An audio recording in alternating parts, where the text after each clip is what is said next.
Olá, meus irmãos. Hoje trataremos do penúltimo capítulo da nossa Confissão de Fé, o capítulo 32, que trata do estado do homem depois da morte e da ressurreição dos mortos. Este é um assunto bastante simples, nós já conhecemos por meio das exposições bíblicas, estudos, então vamos apenas ler e reforçar alguns pontos importantes aqui para a nossa compreensão. Há 3 artigos aqui no capítulo 32 que vai tratar deste tema.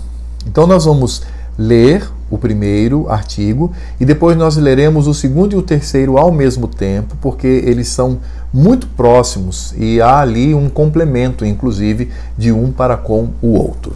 Então vamos começar falando sobre o artigo 1º, que diz assim: os corpos dos homens, depois da morte, convertem-se em pó e veem a corrupção. Mas as suas almas, que nem morrem nem dormem, tendo uma substância imortal, voltam imediatamente para Deus que as deu. As almas dos justos, sendo então aperfeiçoadas na santidade, são recebidas no mais alto dos céus, onde veem a face de Deus em luz e glória, esperando a plena redenção dos seus corpos. E as almas dos ímpios são lançadas no inferno, onde ficarão em tormentos e em trevas espessas, reservadas para o juízo do grande dia final. Além destes 2 lugares, destinados às almas separadas de seus respectivos corpos, as Escrituras não reconhecem nenhum outro lugar. Veja que esse artigo ele vai trazer aqui algumas verdades importantes para a nossa compreensão daquilo que a Escritura Sagrada nos ensina acerca deste tema. Então, por exemplo, vai mostrar que existe um destino com a morte, um destino para o corpo e um destino para o espírito humano. Para o corpo, esse corpo vai voltar ao pó. Ele volta. Ele veio do pó e voltará ao pó. E o espírito, que é imortal, que não dorme, ele vai para o Senhor.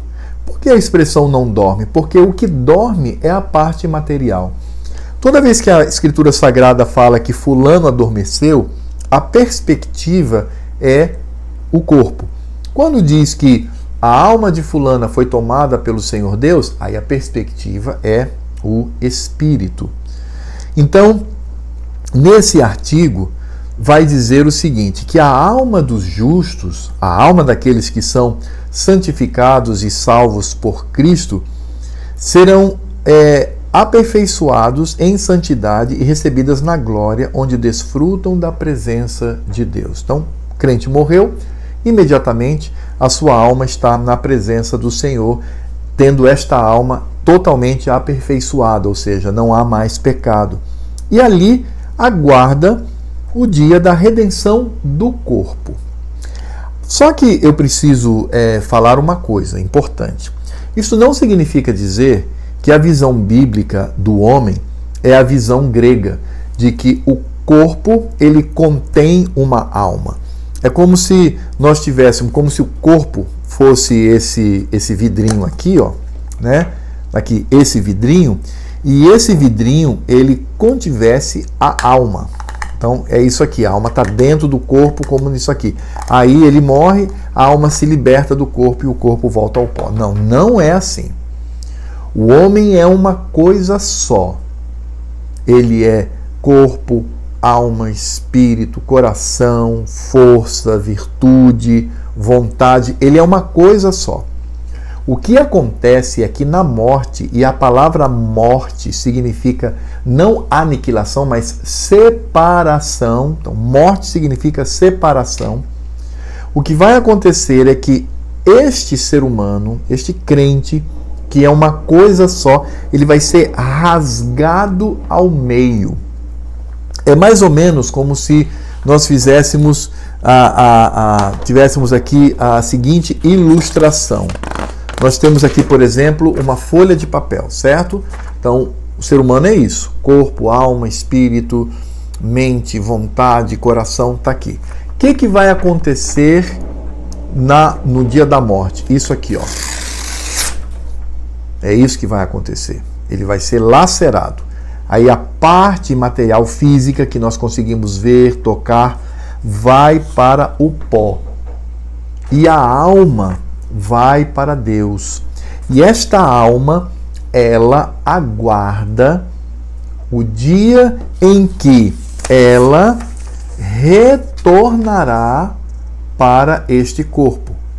E aí voltará a ser uma só coisa, uma só pessoa, só que agora perfeita, tanto no corpo quanto na alma, ok? Então é importante que a gente entenda isto. Eu já vi muito líder cristão em velório olhar para o corpo e dizer assim: meus irmãos, fulano não está mais aqui, está com o Senhor. Não, eu olhava para o corpo e dizia: não, eu estou vendo fulano aí. Então, parte dele está ali, parte dele foi para o Senhor. Com relação aos ímpios, a nossa confissão de fé vai dizer que eles, ao contrário dos crentes, eles serão lançados no inferno, onde sofrerão tormentos e ali aguardam o juízo final. Que coisa triste, que sofrimento. Então, o ímpio, ele também na morte ele é lacerado, ele é rasgado ao meio. A parte física, da mesma forma que o crente. O corpo é a mesma forma do corpo do crente. Vai para a sepultura e volta para o pó. Mas a alma não vai para a presença de Deus. Vai para um lugar de tormento.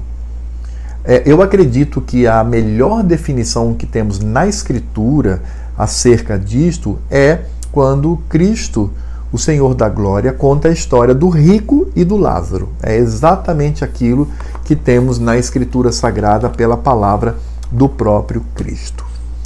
O artigo 2º e o artigo 3º, como eu disse, nós vamos ler juntos, dizem o seguinte: no último dia, os que estiverem vivos não morrerão, mas serão mudados. Todos os mortos serão ressuscitados com os seus mesmos corpos e não outros, posto que com qualidades diferentes, e ficarão reunidos as suas almas para sempre. E o artigo 3º diz: os corpos dos injustos serão pelo poder de Cristo ressuscitados para a desonra. Os corpos dos justos serão pelo seu Espírito ressuscitados para a honra e para serem semelhantes ao próprio corpo glorioso dele, ou seja, um corpo semelhante ao de Cristo. Que coisa maravilhosa! Então veja que a ressurreição dos corpos, isso acontecerá no último dia. É o dia em que ali haverá o julgamento do Senhor. E essa ressurreição acontecerá com todos, justos e ímpios. Eles irão ressuscitar. Todos ressuscitarão com os seus mesmos corpos. Então a gente não vai ter um outro corpo. É esse. Eu, quando ressuscitar, eu ressuscitarei com este corpo, porém transformado, perfeito. E de onde Deus vai retirar esse corpo? Do que sobrar dele.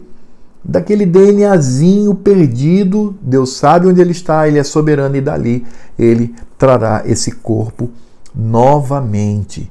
E esses corpos, eles serão aperfeiçoados com qualidades diferentes. Então vejam, os corpos dos crentes, eles serão aperfeiçoados para viver na presença do Senhor. E os corpos dos ímpios serão adaptados para vivenciar a morte eterna. E vejam que esses corpos, eles irão se unir à sua alma, de onde não mais haverá a separação, tanto ímpios quanto crentes. Os crentes vivendo na presença de Cristo e os ímpios vivendo no flagelo da segunda morte, que é a separação eterna para com o nosso Deus.